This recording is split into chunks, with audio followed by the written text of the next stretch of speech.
इसलिए मैं गंगा पुत्र देवव्रत चारों दिशाओं, धरती और आकाश को साक्षी मानकर आज ये प्रतिज्ञा करता हूं, ये मेरी अखंड प्रतिज्ञा है।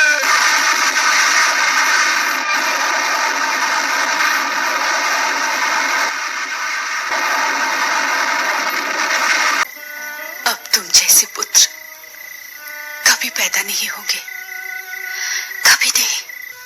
मैंने आजीवन ब्रह्मचर्य की प्रतिज्ञा कर ली। नहीं, नहीं, इतनी भीषण, इतनी भयंकर प्रतिज्ञा पुत्र नहीं देवव्रत, नहीं। सुख दुख, शांति और अशांति के दो राह पर खड़ा ये शांतनु तुम्हें वरदान देता है। पुत्र भीष्म, तुम्हारा नाम सदा अमर रहेगा। तुम जब तक चाहोगे जियोगे और मृत्यु तुम्हारी इच्छा के बिना तुम्हारे पास नहीं आएगी।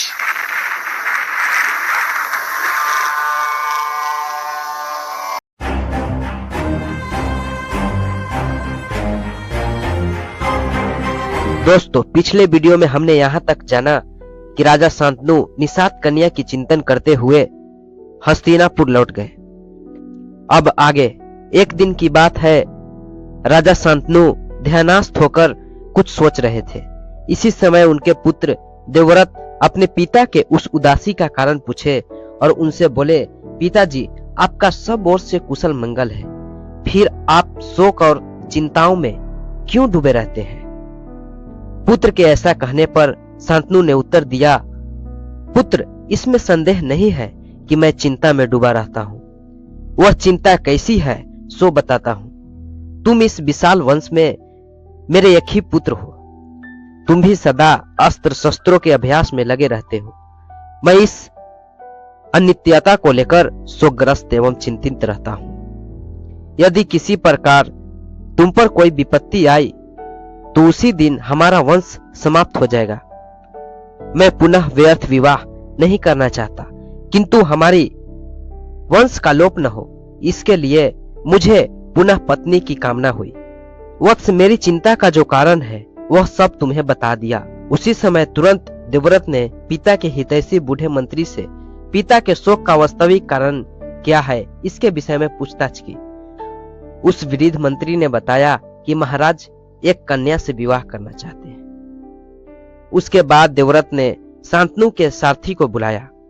उसने पूछा, क्या तुम जानते हो महाराज का अनुराग किस स्त्री में है?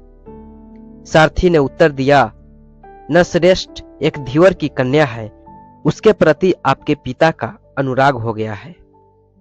आपके पिता उस धीवर से कन्या को मांगा भी था, लेकिन उसने यह शर्त रखी कि इसके गर्भ से जो पुत्र उत्पन्न होगा वही आपके बाद राजा होना चाहिए।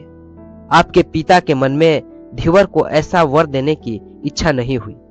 यह सुनकर देवव्रत बूढ़े क्षत्रियों के साथ निषाद राज के पास गए।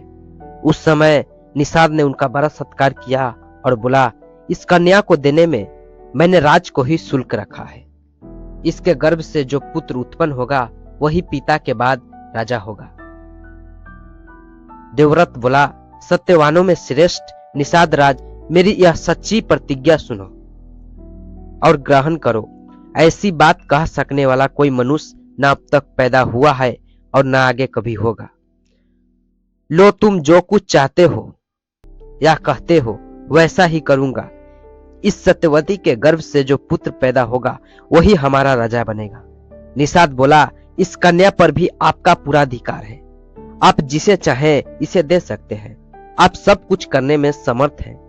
आपने जो प्रतिज्ञा की है वह टल नहीं सकती, इसके विषय में मुझे कोई संदेह नहीं है, परंतु आपका जो पुत्र होगा वह शायद इस प्रतिज्ञा पर दृढ़ न रहे।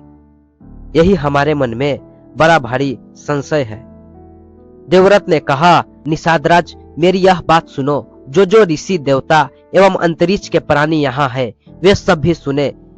मेरे समान वचन देने वाला दूसरा नहीं है। निषादराज, आज से मेरा आजीवन अखंड ब्रह्मचार्य व्रत चलता रहेगा।